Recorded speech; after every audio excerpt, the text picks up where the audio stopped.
Aleluia! Louvado seja o nome do Senhor. Glórias a Deus. É isso, amados. Podemos viver, podemos resistir, podemos perseverar, porque temos um amanhã. Temos uma eternidade para olhar.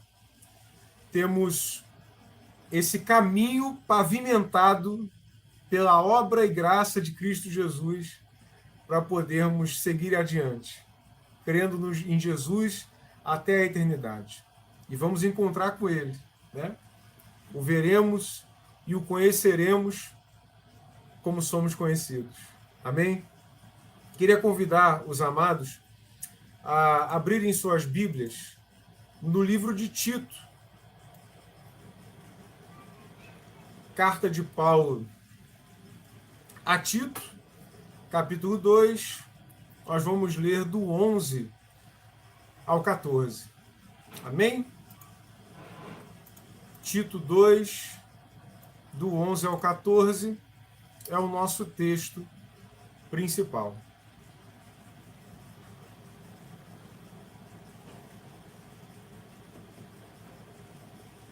O tema desse sermão é morrendo para viver. Amém? Porque toda semente, a não ser que ela morra, ela não consegue trazer vida para ninguém.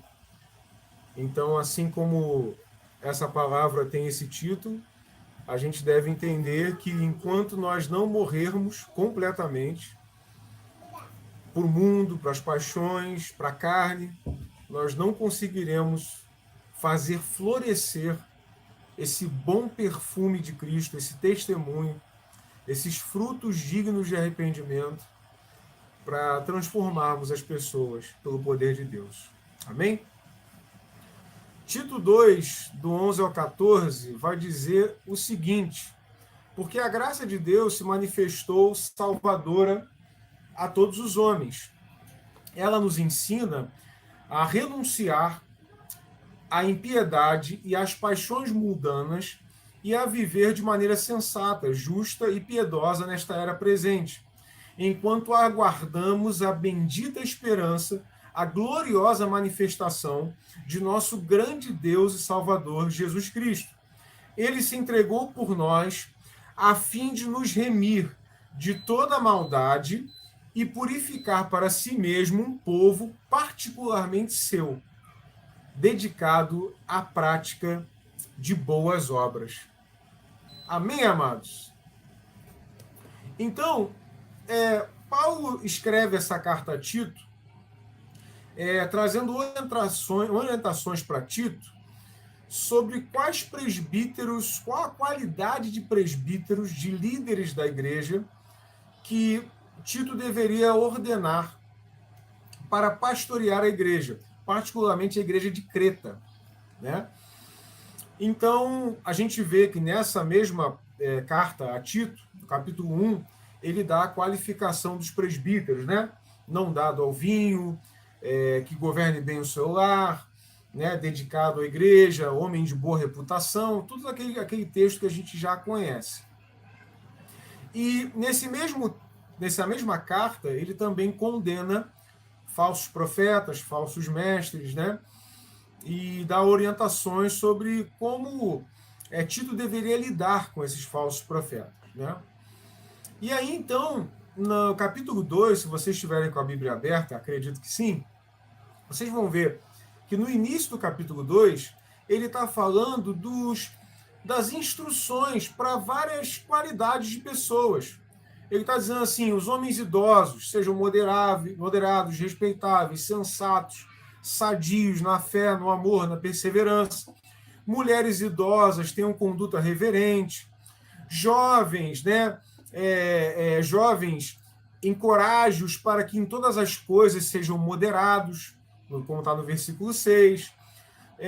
Ele diz para que próprio Tito seja um bom exemplo de boas obras. No ensino, mostra integridade, reverência, linguagem sadia, linguagem irrepreensível, para que o adversário seja envergonhado, versículo 8, e não tenham nada de mal a dizer ao nosso respeito. Isso é algo chave para o nosso sermão hoje. Quanto aos servos, sejam em tudo obedientes ao seu senhor. Aí, servidão é uma qualidade de escravidão, né? Não exatamente como a escravidão que nós vamos ver nos séculos seguintes, aí na Idade Média, no período aí Brasil colônia, né? Não é essa qualidade de escravidão, mas ainda é um tipo de escravidão, né? Sejam tudo obedientes ao seu Senhor, dando-lhes motivo de satisfação. Não sejam respondões, não furtem do seu Senhor, mas deem prova de toda a fidelidade, a fim de que, em todas as coisas, manifestem a beleza da doutrina de Deus, nosso Salvador. E aí, depois dessa explanação sobre as várias instruções a essas classes de pessoas, como elas deveriam se comportar, qual que deveria ser o testemunho dessas pessoas, Tito, então, chega ao versículo 11. E aí ele dá orientações muito claras sobre por que a gente deveria ser assim. Por que os idosos deveriam ser sadios, reverentes, jovens moderados, mulheres idosas, darem instruções a mulheres mais jovens, serem exemplos, né? Ele dá exemplo para o próprio Tito, que é uma qualidade de presbítero, para que ele seja um modelo de presbítero também para todos, para que ninguém tenha nada do que falar, né? E isso é muito importante, porque nós estamos vivendo um tempo, amados, não só na igreja brasileira, tá? Eu vou dizer na igreja americana, que vai da América do Norte à América do Sul, qual nós hoje, como igreja brasileira, temos copiado muito daquilo que vem da América do Norte. O que a gente consegue extrair algumas coisas boas e outras péssimas, né? Exemplos péssimos que nós temos nos Estados Unidos e por aí vai. E um desses exemplos péssimos falando aí de presbíteros, é essa cultura do bem material ser uma representação não só do favor e um sinal de que Deus está com você, ou seja, se eu tenho muito dinheiro, se eu sou bem de vida, se eu tenho um carro legal, e se eu tenho um bom físico, agora estamos bastante nessa cultura, né? O pastor tem que estar malhado, no shape, né? Saradão. Por quê? Tudo isso transmite uma imagem para o público, isso é uma característica da semiótica, que ele é um vencedor, ele é alguém que não está derrotado. Então você pode ver que hoje tem se levantado, inclusive, muitos pastores são empresários, né? Aí o sujeito vai pastorear a igreja, como é que ele se apresenta? Não, que eu sou empresário, eu tenho empresas de sucesso, eu tenho um shape legal, né? Eu tenho um físico legal, minha mulher é perfeita, meus filhos são perfeitos, tudo é perfeito. Para passar uma imagem para o rebanho de que, ao observar aquilo que está somente visível aos olhos, de que eu tenho alguém em quem me inspirar. Ou seja, só pelo olhar, isso está se refletindo em arquiteturas de igrejas, uma série de coisas. Só pelo que eu vejo, só pelo contato visual, eu extraio dali uma espécie de exemplo. Eu digo uma espécie porque não é um exemplo. É somente uma caricatura de um exemplo. É uma capa de exemplo. E aí não interessa se ele prega mal, se ele ensina mais ou menos, se a comunidade de fé que está ao redor, como eu sempre digo, a igreja não é feita de pastor, a igreja é feita de povo, e eu oro para que o povo, não só da Igreja Casa e Vida, mas o povo de Deus, os crentes da face da terra, entendam isso, que igreja sempre é, e sempre foi, e sempre será comunidade, povo, famílias, gente, né? Tirando um pouco essa cultura do líder, que tudo é centrado no líder, o líder é o perfeito. Aí tem alguns irmãos, né, até que eu sento para conversar às vezes. E aí, como é que é a sua igreja? Não, a minha igreja é uma benção, porque o pastor tal, que é o líder, tem uma visão. Tudo se fala do pastor. Tá, mas e o povo? Não tem povo? Não interessa o povo? Né? Então nós estamos vivendo cada dia mais essa cultura de individualismo. O que interessa é o meu sucesso, o meu bem-estar, o meu propósito com Deus, a minha vida com Deus, que a estrutura de culto que nós vemos em alguns lugares, a estrutura de mensagem, de palavra de Deus, tudo gira em torno do individualismo. Não se fala muito de comunidade, não se fala muito de povo. O que se fala é de eu, Deus e o líder. Eu, Deus e o líder. Percebam só. E o que isso gera na gente? Faz com que a gente entenda também que uma repaginação visual é sinal de que o meu coração, o meu interior foi transformado. O que é uma mentira. Se você ainda não compreendeu o que eu disse, pegue, por exemplo, uma pessoa nas redes sociais que está pregando aquela espécie de lifestyle, né, de Jesus. Né? O pastorzão está dizendo aqui, se depender do shape, como critério, eu vou ficar proibido de subir no púlpito. Todos nós, né? Acho que só o pastor Lucas hoje que está um pouquinho mais no shape, né? Então, o que a gente entende? Que essa repaginação visual pode ser um testemunho. Então, o que a gente entende? Por exemplo, você vai lá nessas páginas de lifestyle aí cristão, aí você vê, né? O sujeito tá lá, posta uma foto, um vídeo, que antes ele bebia demais, vivia uma vida desregrada, comia demais, estava com uma barriguinha saliente, né? Estava fora de forma, estava calvo, né? E tal. Aí depois que ele encontra Jesus, ele começa a se alimentar de grãos, fibras, regular a alimentação. Aí ele vai para a igreja todo domingo, tirar foto do telão da igreja e diz culto abençoado, né?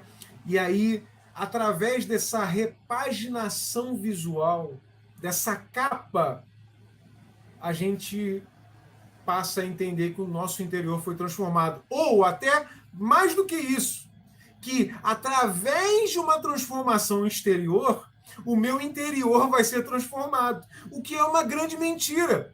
Porque a transformação que Cristo quer para nós é de dentro para fora e não de fora para dentro. Ele diz, a boca fala o que está cheio o coração. Ele diz, se os teus olhos forem bons, todo o teu corpo será luz. Ou seja, ele está dizendo, tudo começa dentro de você. Ele diz mais ainda, ele diz, se alguém andar por aí perguntando onde é que está o reino de Deus, está aqui, está ali, está acolá, está no templo não sei de onde, está na igreja da Barra da Tijuca, está no templo de 10 mil pessoas, ele vai dizer, o reino está dentro de nós. Nós precisamos nos lembrar, ainda mais nesse tempo em que o mundo está celebrando a carne, que nós não confiamos na carne.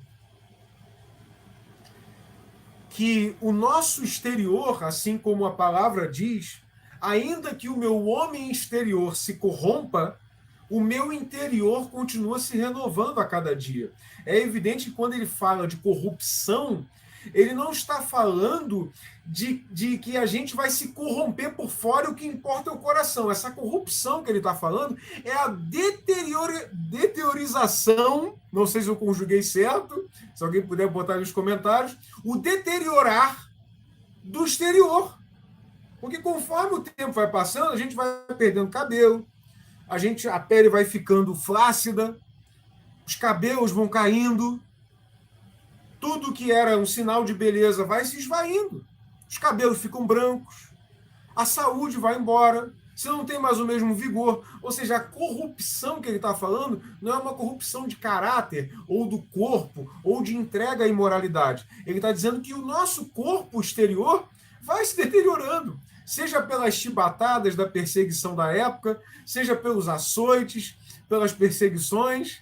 Mas ele diz, ainda que o homem exterior se corrompa, ou seja, aquilo que o homem vê se corrompa, o interior continua florescendo. Ainda quando Paulo fala das mulheres, ele diz que o adorno da mulher, que a mulher não seja conhecida por aquilo que ela se enfeita. Que a mulher não seja conhecida pelo botox, pelo cabelo, pela maquiagem, pela estética, mas que seja conhecida pelo interior, pelo coração. Sabe? A piedade aformoseia o rosto, né? Então, nós precisamos entender, nesse início de mensagem, para introduzirmos esse assunto, de que toda mudança que é proveitosa para nós vem de uma transformação primeiramente interna, não externa. E eu percebo que há muitos, por aí no arraial de Deus, que querem primeiro transformar o exterior e se esquecem do interior. Postam fotos lendo a Bíblia, mas não entenderam nada do que Jesus quis dizer. Querem mostrar para os outros que estão se santificando, mas Deus sabe se isso é verdade ou não. E aí eu faço uma pergunta para você, que você não precisa responder aqui no chat. Qual é a tua ânsia de mostrar as coisas para os outros? Por que você quer tanto mostrar para pessoas, para a vitrine da rede social, para a vitrine do mundo, coisas que eles não vão apreciar, não vão se importar? Aliás, é provável de que até pisem nas pérolas que você joga, porque não vão entender. Nós precisamos nos aprumar mais diante de Deus e nos preocuparmos menos com o juízo dos homens.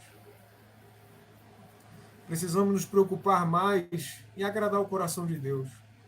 E como Deus é agradado? Os irmãos saberiam responder essa pergunta com facilidade? Se alguma pessoa que não conhece Jesus perguntasse assim, como é que eu faço para agradar a Deus? O que agrada o coração de Deus? Comunhão agrada o coração de Deus. Quebrantamento agrada o coração de Deus. Contrição agrada o coração de Deus. Choro agrada o coração de Deus. Bem-aventurados os que choram. Sede de justiça agrada o coração de Deus. Dar a outra face agrada o coração de Deus. Perdoar o outro agrada o coração de Deus. Ter misericórdia agrada o coração de Deus. Ter compaixão agrada o coração de Deus. Amá-lo sobre todas as coisas agrada o coração dele. Amar o próximo como a si mesmo agrada o coração de Deus. E é sobre isso que nós vamos falar essa noite. O primeiro passo é que esse morrer para viver precisa ser uma decisão interna. Nossa!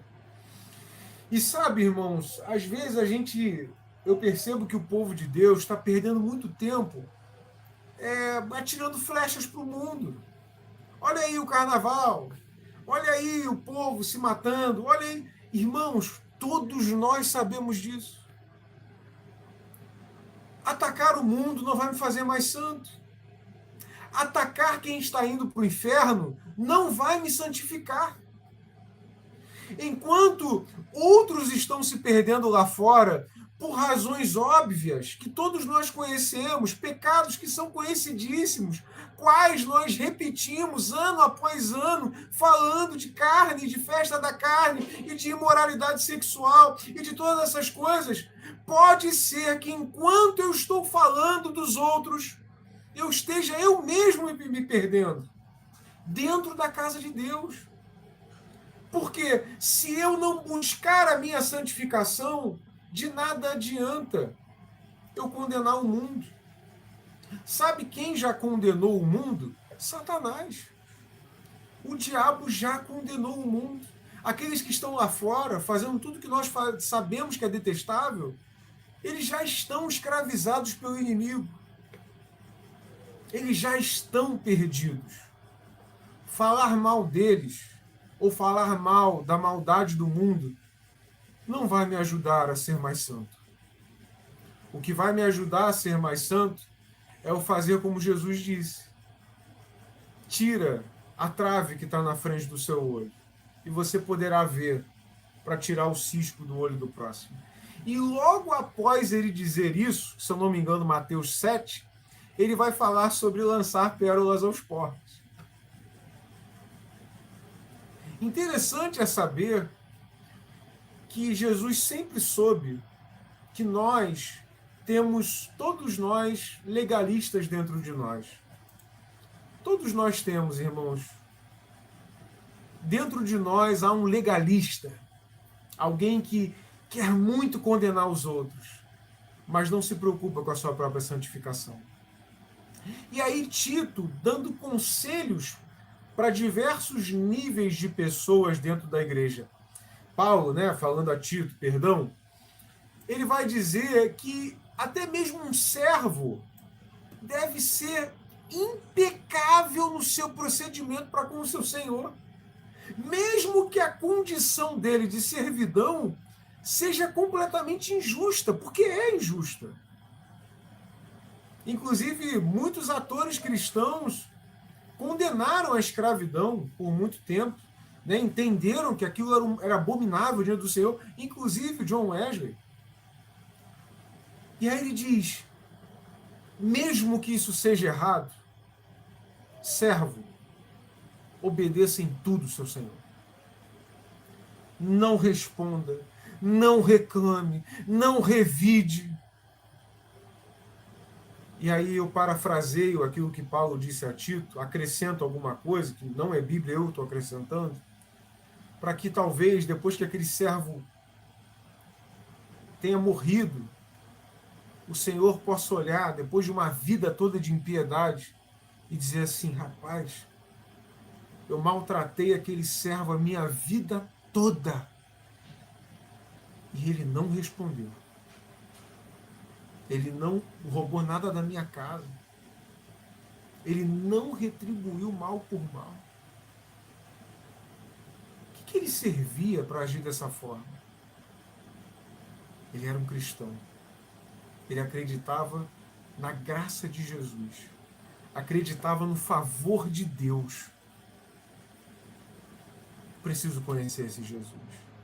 Amados, as pessoas não vão querer saber de igreja, de nós, se nós não formos misericordiosos, compassivos, pacientes, benignos. Se nós não fizermos morrer as nossas paixões mortais, carnais, nós não vamos transformar ninguém, irmãos. Não vamos salvar ninguém. Por isso que hoje, eu confesso para os irmãos, eu não estou muito preocupado com o carnaval. Eu acho que isso é um assunto que já está vencido na igreja. Todo mundo já devia saber o que é o carnaval e por que eu não devo estar nele. Mas um assunto que precisa ser sempre levantado, como foi falado de manhã, no culto dos adolescentes, quem sou eu em Cristo? Qual é o meu papel no meio desse mundo tão perverso? Quem eu devo ser para que aqueles ao meu redor sejam transformados pelo poder de Deus? É aí que está a questão. É aí que está a questão. E todas as vezes que eu vejo alguém perdido ao meu lado, eu penso, eu ainda não morri o suficiente para que essa pessoa seja alcançada.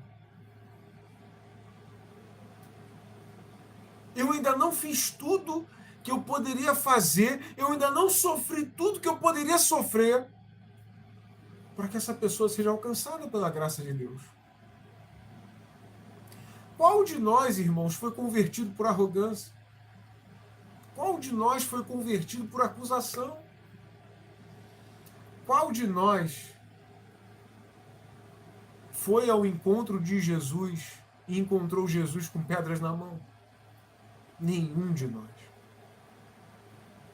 Porque Jesus está com os braços de graça abertos para nós.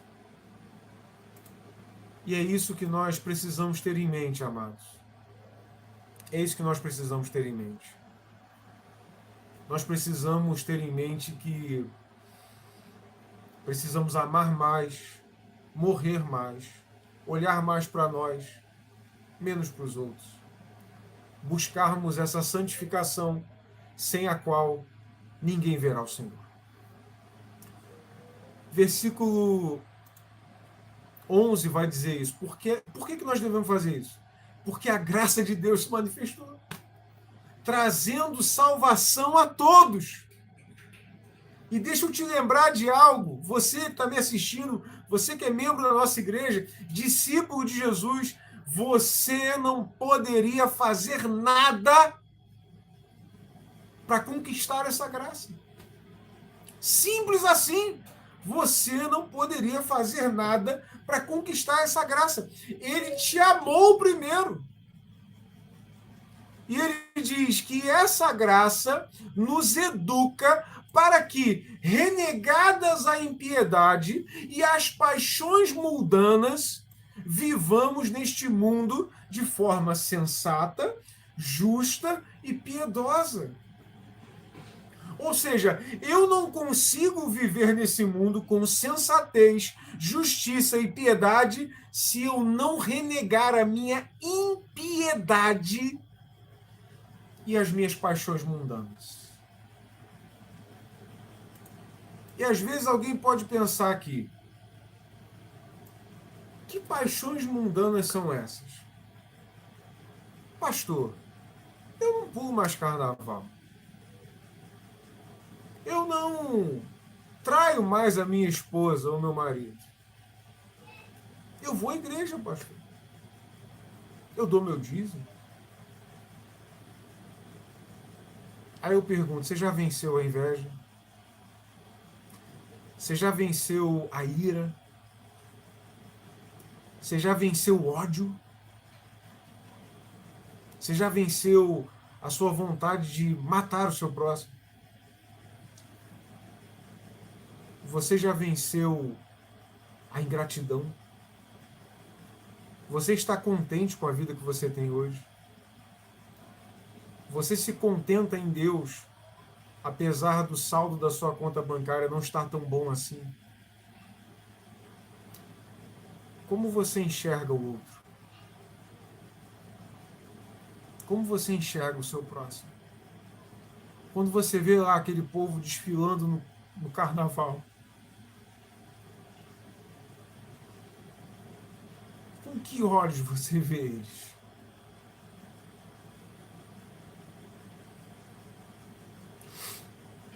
Com olhos de vingança? Como Tiago e João, os filhos do trovão, disseram? Taca fogo do céu, Senhor. Manda consumir todos eles.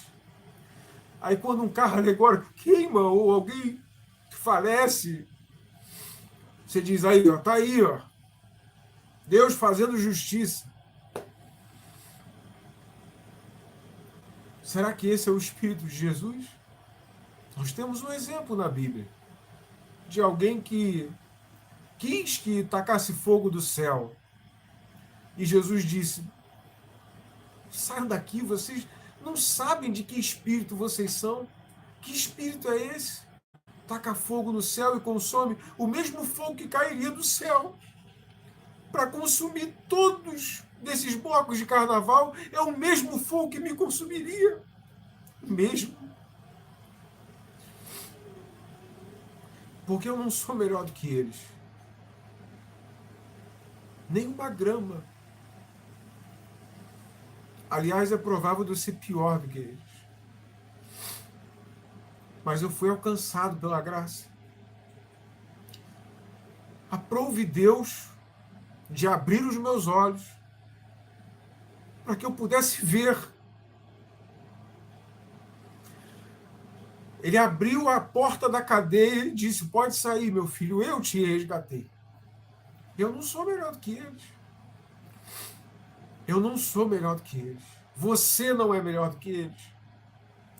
E se você ainda se acha melhor do que ele, você não aprendeu o que é fé cristã. A única diferença é que fomos alcançados, irmãos. Os nossos olhos se abriram. E não foi por mérito nosso. Não foi. Diante dessa visão do que é graça e de como nós enxergamos os perdidos, nós podemos fazer aquilo que Paulo orienta a Tito. Nós podemos dizer, servo, obedece em tudo. Não busca a justiça com as suas próprias mãos. Idosos, tenham a consciência, idosos, que vocês são exemplo para a igreja. Sabe, irmãos, quando eu me converti, a minha esposa não me deixa mentir, uma das coisas que me entristecia profundamente é eu ver um ancião na igreja que não dava testemunho. É de eu observar alguém mais velho do que eu, que não dá testemunho, que às vezes tinha mais tempo de fé cristã do que eu, e estava dando um péssimo testemunho. Como isso me entristece, irmãos. Como me entristece algumas pessoas de mais idade na igreja dizerem assim, não, agora é para o jovem fazer, porque eu estou velho. Meu querido, vocês sabem qual era a idade de Josué e Caleb, meu Deus do céu. Você sabe qual era a idade de Abraão quando foi chamado, meu querido? Nós não podemos usar desculpas para não fazermos aquilo que deve ser feito.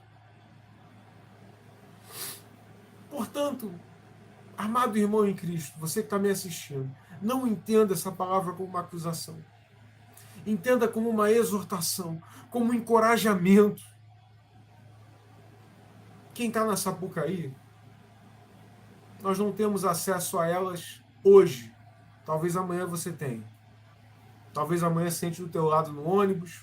Talvez amanhã esteja no teu ambiente de trabalho. Talvez você tenha uma oportunidade amanhã. Hoje você não tem. Mas entenda que essas pessoas e nós só somos diferentes na graça que se manifestou sobre nós para abrirmos os nossos olhos primeiro, antes dos outros. E nós precisamos entender o que é essa graça. Nós precisamos buscar. Ele está dizendo, idosos, sejam exemplos na comunidade. Tanto ele fala de idosos, quanto de mulheres idosas. Ele diz, sejam exemplos. Pelo amor de Deus, me permita que eu veja pessoas mais velhas do que eu, em quem eu possa me inspirar, pelo amor de Deus. Ele está dizendo, isso é um dever, não é uma opção. Você que é crente, está há muito tempo, né? Você está aí, você está aí já no seu, diz que você está no seu fim, nos seus últimos dias, está na melhor idade, você ainda tem deveres.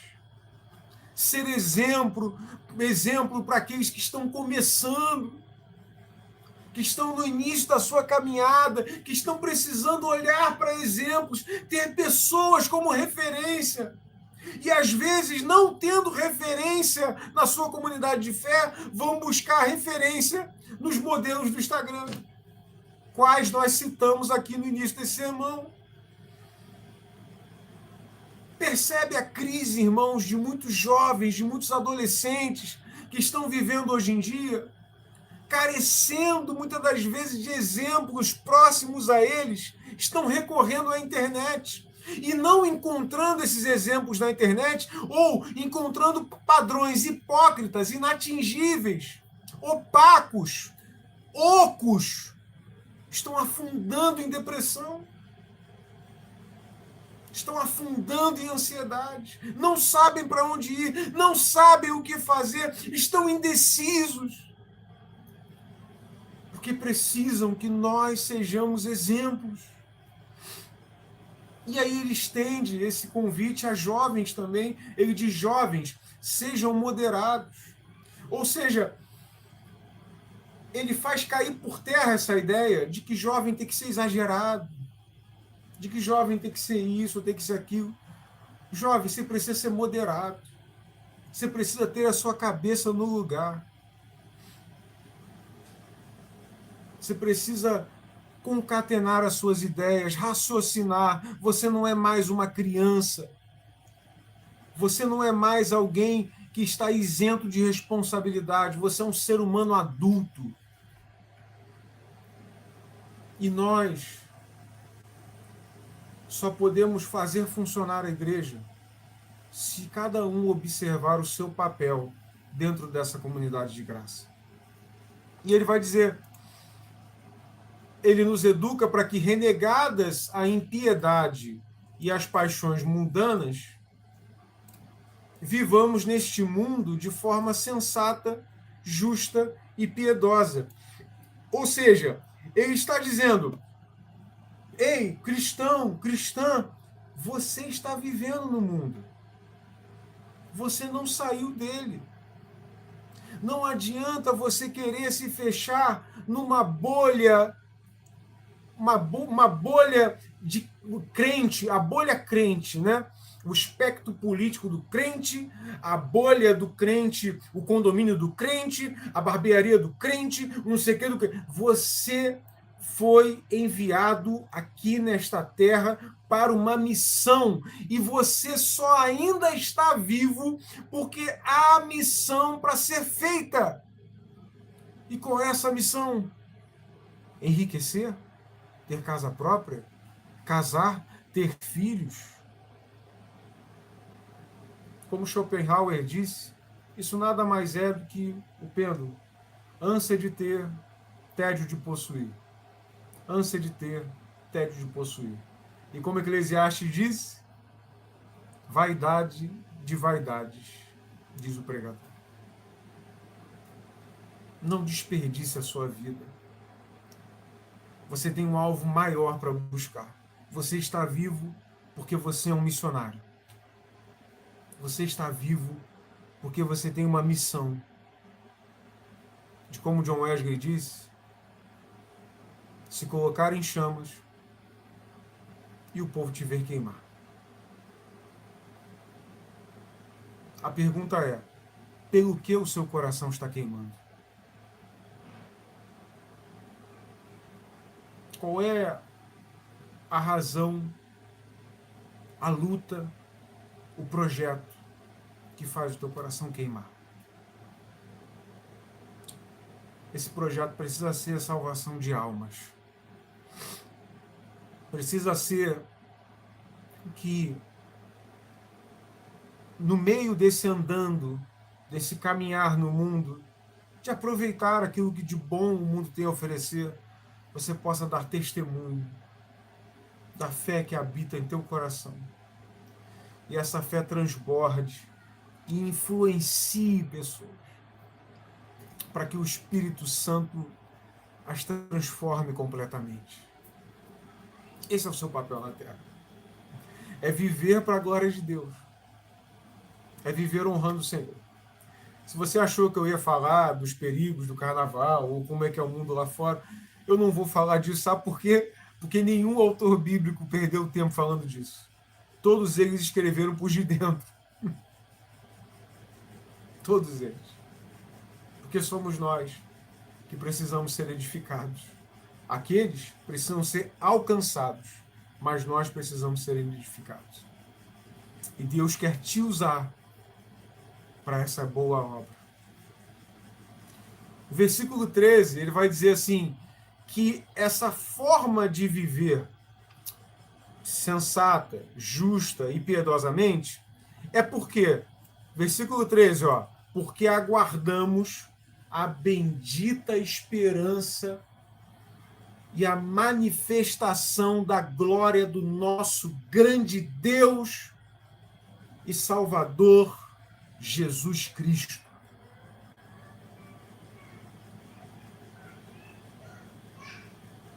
Como é que a gente vive de forma santa, justa e piedosa? Porque eu aguardo a bendita esperança da sua vinda. Conforme eu já disse aqui para a igreja, várias vezes, não só eu, mas outros pastores também, nós precisamos aguardar isso, a volta de Jesus mais do que tudo. E eu, na viagem que eu fiz essa semana para a região dos lagos, eu vi vários cartazes escritos assim, estava até comentando com o Camilo, Jesus está voltando, Jesus está voltando, Jesus está voltando. Entregue a sua vida para o Senhor Jesus, entregue a sua vida para o Senhor Jesus. Amados, às vezes você pode olhar para um cartaz daquele e dizer que cartaz bobo, que bobagem. E talvez, irmãos, para muitos que estão passando ali de carro do ano, no ar-condicionado, com a vida boa, conta paga, filhos com saúde, para eles isso não importa. Mas para alguém que está a ponto de tirar a própria vida, aquela mensagem ele vai dizer, meu Deus do céu, existe um Jesus, existe uma porta de graça, existe uma porta de salvação. Não está tudo perdido para mim. Aleluia, aleluia, glória a Deus. Nós não podemos desprezar o poder que há na simplicidade da mensagem de salvação. Por que, amados, nós suportamos tudo que suportamos? Por que, amados, que nós devemos viver dessa forma irrepreensível, justa, sensata, piedosa, porque nós aguardamos esse Jesus que disse que voltaria e ele voltará.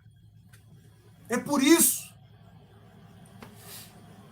E por último, ele diz, ele deu a si mesmo por nós. O que ele deu, amados? Ele deu ele mesmo. Ele não pegou metade dos bens e deu, nem todos os bens. Ele não pegou uma vaca, um cavalo, um gado, ou dedicou 8 horas por dia, ou 9, ou 10, ele deu a vida. Ele se deu por nós, a fim de nos remir de toda iniquidade e purificar para si mesmo um povo exclusivamente seu, dedicado à prática de quê? O que está escrito aí? A prática de boas obras. É isso, irmão. É isso que nós devemos ser, é isso que nós devemos fazer. Qual é a tua resposta para o mundo? A tua resposta é essa, amado. Não é ficar falando mal das desgraças que acontecem. Não é, olha lá que fulano de tal, olha o político tal, olha isso, olha aquilo. Isso qualquer ímpio faz, meu querido. Qualquer ímpio com um pingo de justiça no coração faz isso. Agora, ser testemunho, ser uma testemunha fiel, morrer para tudo, para que ele viva, aí sim, só um cristão consegue fazer. Só um cristão verdadeiro consegue fazer isso.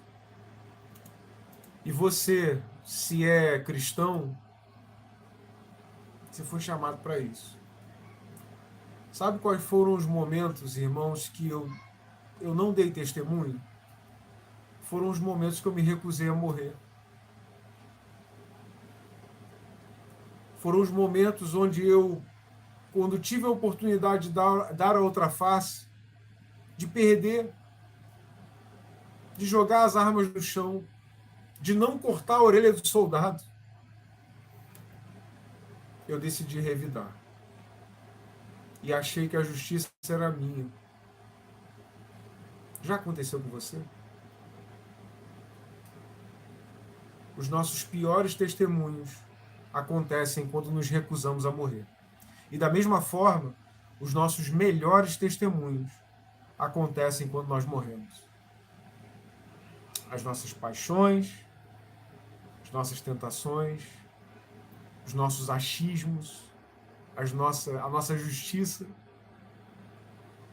a nossa ética, para que esse poder transformador de Deus floresça como uma semente regada com sangue. O sangue dos mártires é a sementeira da igreja.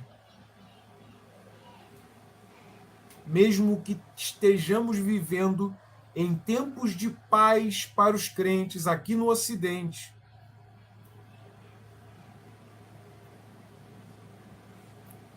nós possamos entender que, mesmo assim, precisamos morrer.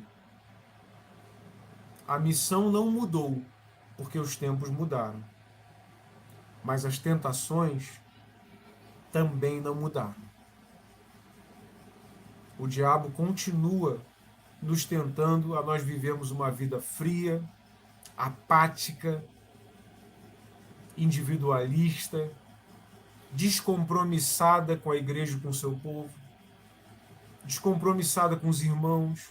O diabo continua oferecendo suas tentações. Ele sabe que o carnaval está muito pintado para você cair nele, mas existem outras tentações, existem outros perigos dentro do nosso coração e que, se nós não vigiarmos, continuaremos caindo neles. E ao cair neles, entramos na autocomiseração. E aí passamos a culpar a igreja, o pastor, os membros, a hipocrisia, o Senado, o STF, o presidente. A gente culpa todo mundo, menos a gente. E aí, quando entramos em momentos de profunda aflição, a dor nos faz lembrar dos princípios que nós nunca deveríamos ter abandonado: amor, compaixão, misericórdia. Quando a gente é afligido por dor grande, uma dor imensa, a gente lembra de ter misericórdia e compaixão. Tem uma música da banda Resgate chamada A Dor. Eu recomendo os irmãos ouvirem. Eu já botei lá no grupo, posso botar de novo. A Dor, Resgate. E aí tem uma parte da letra que diz assim: a dor é professor para nossa sanidade, para quem tem ouvidos para ouvir a verdade. Aí ele diz: na dor todo mundo é igual, na dor pedimos misericórdia, mas quando ela acaba a gente quer a discórdia.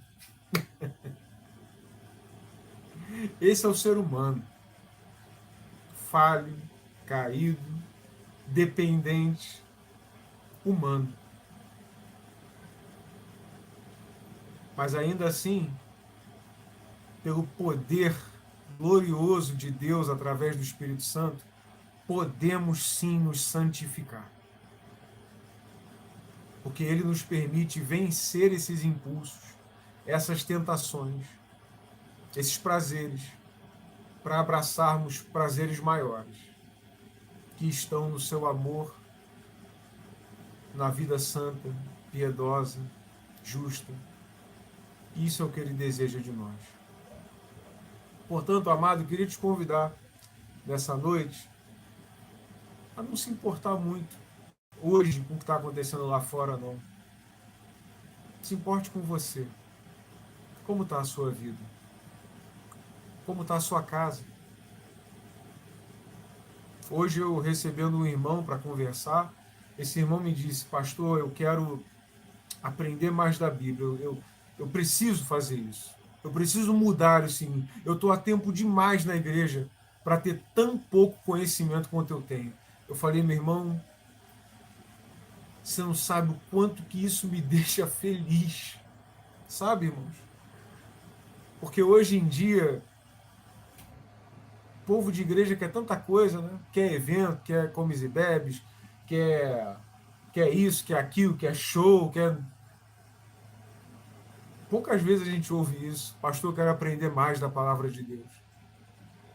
Pastor, eu quero conhecer mais. Eu não me conformo com o estado que eu estou.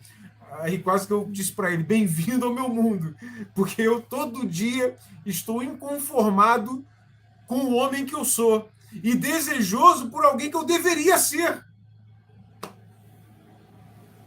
E aí eu recomendo mais uma canção, dessa vez do Estênio Márcio, que é O Homem que Eu Deveria Ser. Meu Deus, coisa linda demais, amados. Coisa linda demais. Eu vou deixar depois as referências aqui no grupo da igreja para os irmãos ouvirem depois, tá?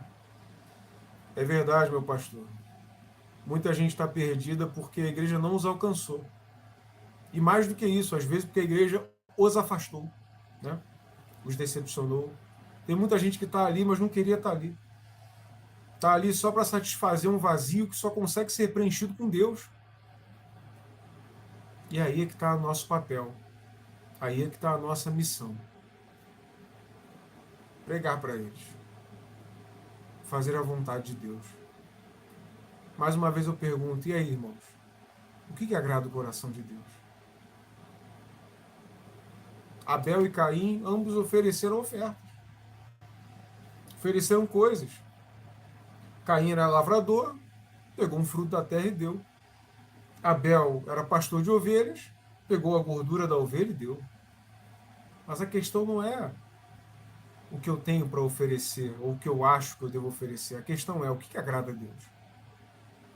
Deus escreveu na sua palavra como que nós fazemos para agradá-lo. Não devemos inventar maneiras de agradar a Deus. Ele já nos deixou o que ele pede de nós. É só lermos a Bíblia e praticarmos. É simples, né, irmãos? Mas é muito difícil. E por que é difícil? Porque existe uma barreira. O ser humano, o homem, a carne, o eu, aquilo que nos separou lá no Éden, é o que tenta nos separar até hoje. O orgulho, a vaidade, a cobiça, a inveja. E nós precisamos vencer tudo isso. Nesse período em que muitos estão celebrando a carne, você já venceu a sua?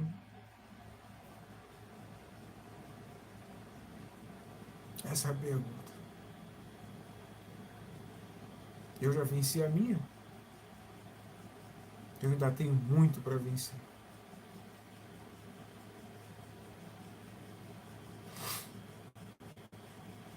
Quem você é em Cristo? Quem você foi chamado para ser? Quem você é hoje e quem você deveria ser?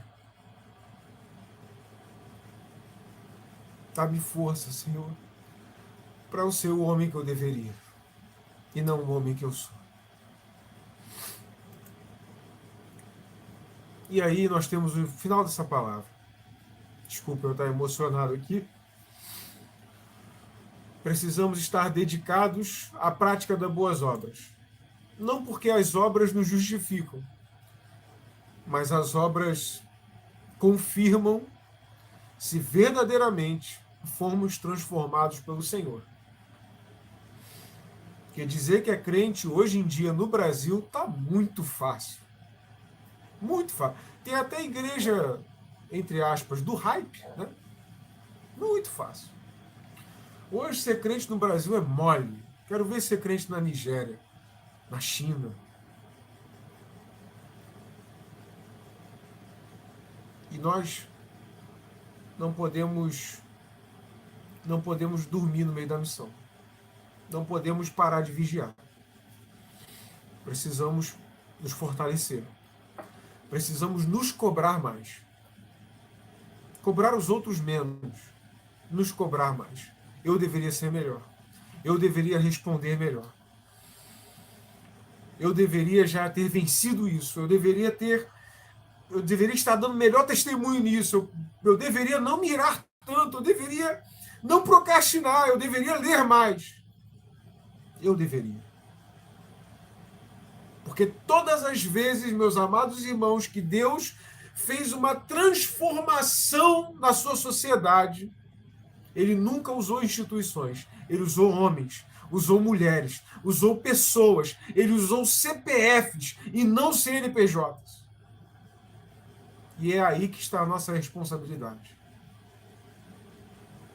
Não pense que você não pode fazer diferença, porque você pode sim, porque o Espírito Santo está sobre a sua vida. O Consolador vai nos fortalecer para seguirmos nessa caminhada até o fim. Amém?